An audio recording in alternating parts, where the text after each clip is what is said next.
equals does your device need fixing? We offer a free diagnosis. We pick up and deliver right to your door, no calls or travel needed.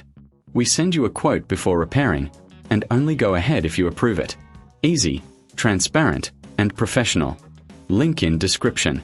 To start, gather your tools, a small screwdriver, a plastic prying tool, and some isopropyl alcohol for cleaning. First, remove the screws on the back of the controller. Keep them safe, you'll need them later. Carefully use the prying tool to open the controller casing. Take your time to avoid damaging the clips. Once open, inspect the internal components for any dust or debris. A quick clean with isopropyl alcohol can help. Now, locate the joystick module. Disconnect it gently from the circuit board.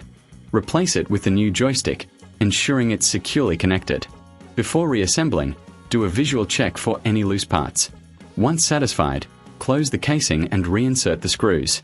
Remember, if you're unsure, you can always seek a professional diagnosis without obligation. We offer pickup and delivery at your home, so no calls, no travel needed. Get a quote before repair to know the costs upfront. Enjoy your gaming with a fully functional controller. Does your device need fixing? We offer a free diagnosis. We pick up and deliver right to your door, no calls or travel needed. We send you a quote before repairing, and only go ahead if you approve it. Easy, transparent, and professional. Link in description.